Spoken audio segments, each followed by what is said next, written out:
So to start us off today, I want to show you these two videos. They're not very long, I promise. And while you're watching, I want you to try and find the difference between the two of them.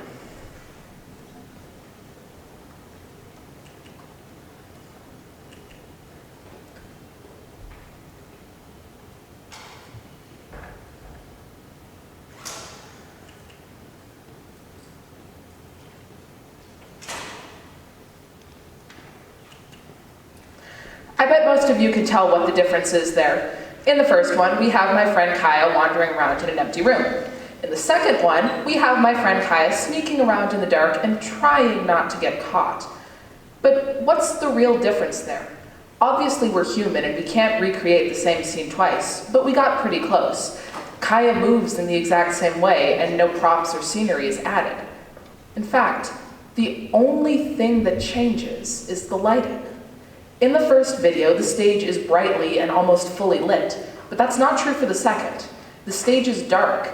In fact, you can barely see Kaya until she enters the space lit by the spotlight. With just a few simple adjustments, we've gone from a boring scene to a creepy evening or night. That's the magic of lighting. And that's something we've all thought about before, whether or not we realize it. I bet everyone in this room has seen a play before. Let's take Hamilton, for example, and more specifically, the songs My Shot and The Story of Tonight. Those songs happen right after each other in the show and have most of the same characters, but the tones are completely different. The tone of My Shot fluctuates throughout the song, but it ends on a high note, with the actors at the front of the stage, which is brightly and almost fully lit. The song changes, the music slows, and the lights dim to show the bar later that night with the four somewhat drunken friends. The contrast from a brightly lit stage in warm or white tones to a darker stage bathed in blues tells the audience not only that the mood and tone have changed, but that some time has passed as well.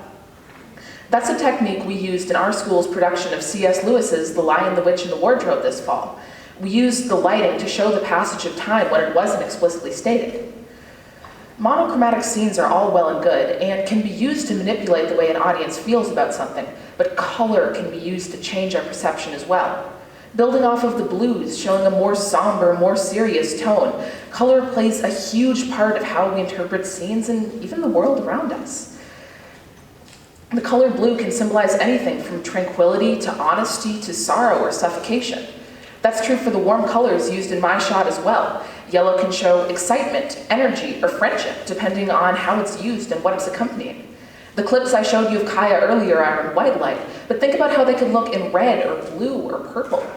The colors used in a scene or scenes can remarkably change how something is perceived.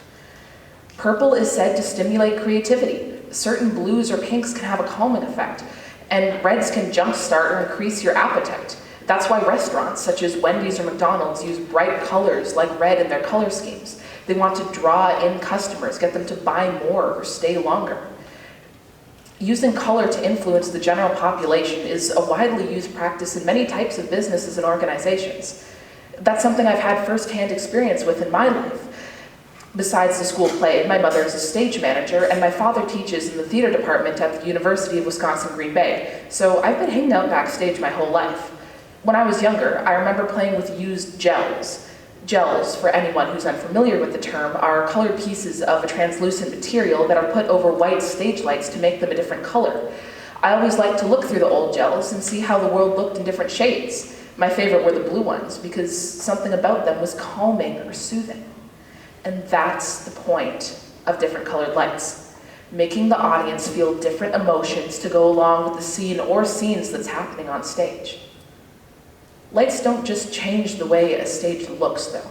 They can also change the feeling of a room, the vibe, if you will.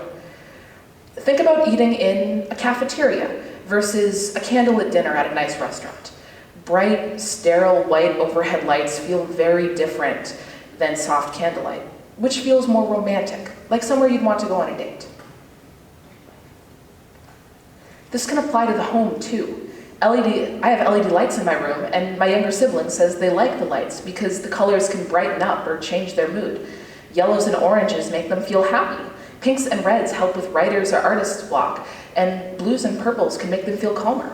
That's an everyday example of how lights can change your life that I assume most of us can relate to. LED light strips are really common nowadays, so if you want to test out what I'm saying for yourself, that would be a cheap and easy way to do so. Plus, they can look really cool.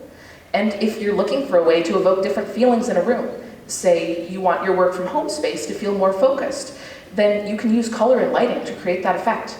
Vibrant red walls have a quite different feeling than a pale blue. And that's something you can easily manipulate to your advantage if you so wish, using different colors and basic lighting effects to completely change your room.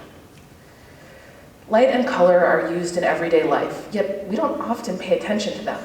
By learning and paying attention to the lights and colors around us, we can use those stimuli to our advantage, trick ourselves into being calmer, more focused, more creative, or more productive.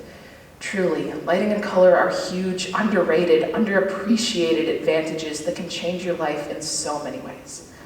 So the next time you need to study for a big test, churn out a paper, or even prepare for a job interview, find a space where the colors and lights will help you focus your best.